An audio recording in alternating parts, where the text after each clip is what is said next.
Yeah, it was actually quite calm for most of it. It helped, I suppose, having a bit of familiarity with Darcy. We had a good partnership last game, and we both understand each other's games pretty well. We've played a fair bit together now over the last 12 months, and um, yeah, I suppose it was actually quite calm for a lot of that. We had an idea to try and get the required run rate down to we wanted to get trying 100 off the last 8.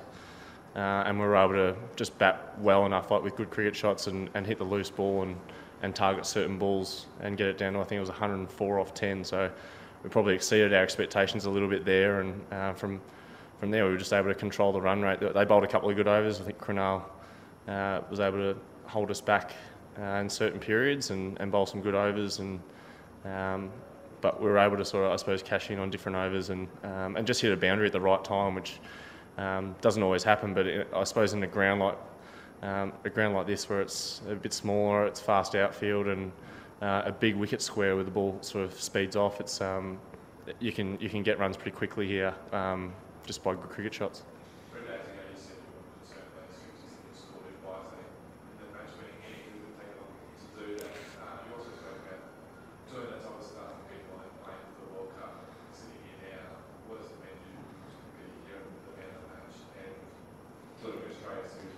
Yeah, I suppose it was a pretty quick turnaround from last game. I was a bit disappointed. I left a few out there, but I still think I took the right option. And in different shoes today, I suppose Darcy got out at a time where it could have also unravelled, but I suppose there was no run-outs or anything like that to sort of cause that chaos through the middle and get two new batters. So that was the key thing, I suppose, when he got out. So him getting out didn't really faze me too much at all, but it was just about making sure that we built a partnership really fast, and there was no dot balls through that period. We were able to sort of still keep the scoreboard ticking over and keep the run rate in check, and that was really key. And I suppose the difference the other night, when you lose your 2 set batters, it can turn to chaos pretty quick, and that was just the difference, I suppose, tonight. It was just the onus was on me to bat through, and Pete did a great job at the other end to keep the board ticking. Never really got stuck at any stage and was able to keep being busy and get me back on stride.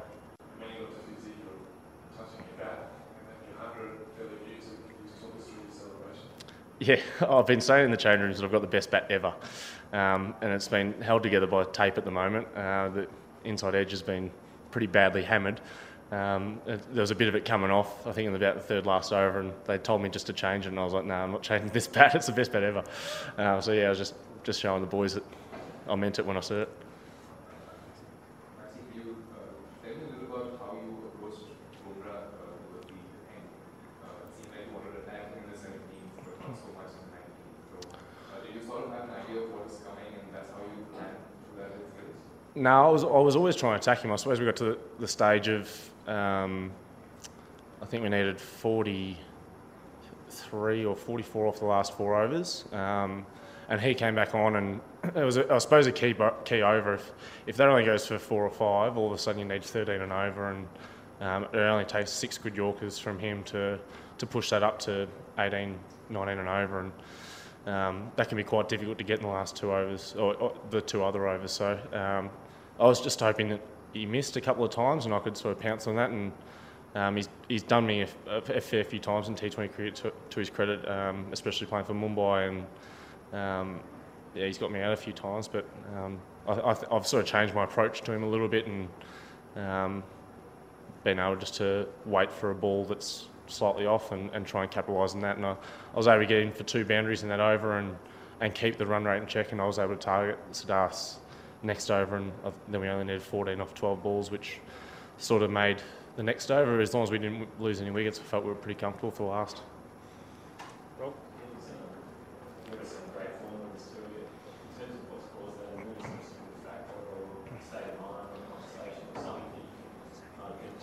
Oh, I think the fact that we've played a lot of Big Bash heading into this, having a lot of T20 cricket, you've got a pretty good idea. I've been batting at 4 for the Stars. I'm familiar with my role. Obviously been coming at 2 down in the T20 side for the last 12 months. It's a consistent role for me. I think once I get that consistency of role, I think you can actually start to see consistency of performances, and I think that's probably what's led to this. And as I said, the Big Bash playing before that gives me a bit of confidence coming into this tour. And yeah, I think the conditions today were really nice for batting. It was a nice wicket. There was a little bit of turn there, but not too much. A couple held up, but the quicks were quite a lot easier to face on this sort of wicket where last game the ball was keeping low. It was reverse swinging. It was quite difficult work. So the conditions were a lot different this game, and yeah, just I suppose cashed in when it counted.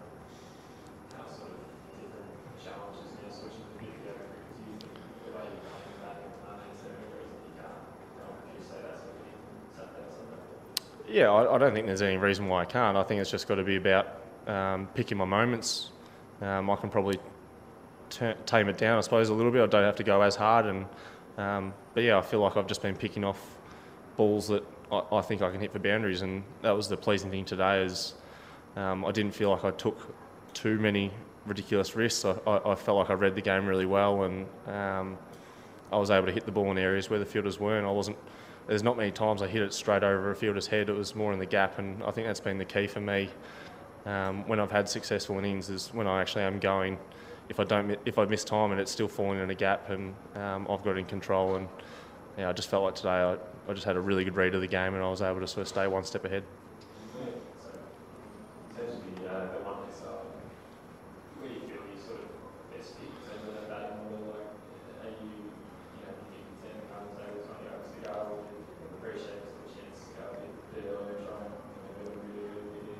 Yeah, I'm not too phased, to be honest. I think even when I came in tonight, there was 15 overs to go, I think. I think we lost 2 for in the 5th over.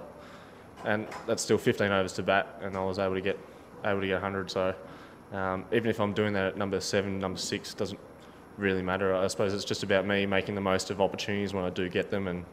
And sometimes it's not easy over here to come in at the end and just go like that, because the ball is a lot older. Guys are bowling death at you from the start, and the ball's spinning. The wickets deteriorate a lot quicker over here, and even tonight, I think at the end of the game, I could sort of see the wicket starting to sort of dry out, and there was scuffs all over it. So in one-day cricket, that's a lot further into the game, and it's not as easy to go at the end. So it'd be nice to bat higher, but there's obviously a lot of well-credentialed players in our top 4 and top 5 that thoroughly deserve their spot. So if an opportunity does come up, I'd love to take it. You tell me a little about how Alan Zampa has grown as a bowler over the last year or so. He's had another very, very good game, second in a row. So could you just tell me a little about how he's evolved over the last year in this game? Yeah, he had a county stint over in. He was playing at Essex on a really small ground at, I think it's Canterbury? No, Chelmsford. And to bowl there, that's smaller than this. So he's bowling there consistently on T20, flatter wickets, and to try and be successful, he's obviously come up with these different defensive mechanisms to get out and to still be successful. And he's an amazing bowler. He's always striving to get better. He's always finding ways to improve his game, and he hasn't got the big turning leggy or the mystery spinner as like a Rashid Khan or a Sandeep. But he's a successful bowler, and he just does his craft so well, and he's just so hard to get on top of for a batter. And it doesn't matter if the batter's been in for 20 or 30 balls, he's still able to get him off strike and keep him down. And credit to him, he keeps growing as a player. And I had the pleasure of playing with him at the Stars the whole season, and just seeing him go from different conditions every game and continually getting better and better is a real credit to him. Yeah, hello, Glenn. Glenn, since you're one of the most experienced players in the Australian squad here, so I just wanted to ask you a different, off-field question. So the Australian foreign affairs, they have, in the latest update, they have stated about what's happened in the India-Pakistan border. After that, they have come up with a statement in the latest update stating that the Australians need to exercise a high degree of caution in India. So in that light, has anything been communicated to you, or has any advice been given to you for the entire team overall? Should we play in Mohali as well? No, I haven't heard anything about it. I think we'll get debriefed on that probably by our security at some stage.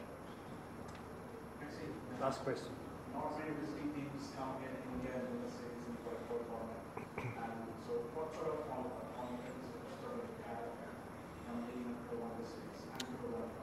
Yeah, you're right. I've been over here a lot of times and haven't felt a whole lot of success. We had a great chance in 2013. We had that amazing series. We had a record amount of runs, and it came down to the last game here when Rowett got a double hundred, and we tried to chase 380, and I think James Faulkner got 100 in that game, and went down to the wire again. And that was one of the best series I've ever played in, and to not win that is probably just a sign of we played such good cricket that tour. We had a great team, and India still beat us, and that's how difficult it is to win over here. So to win the first 2 games of the tour and start us really well, it is a tough place to come. The crowd's crying out Kohli and Dhoni non-stop throughout the whole time, even when they're not batting. So yeah, it's a tough place. It's the different conditions, I suppose, to home, and it takes you have to adapt pretty quickly once you get over here. And I credit to the whole guys. They've trained so hard and worked so hard to get to this position, and we haven't had a lot of success over the last 9-10 months, and to start to sort of go back on that up curve and start to win some series again. Won the recent one against Sri Lanka at home, and we're able to win this side now. Winning momentum's really good momentum, and if we can keep that going towards the World Cup, it's only going to hold us in good stead. Very last question, Sam.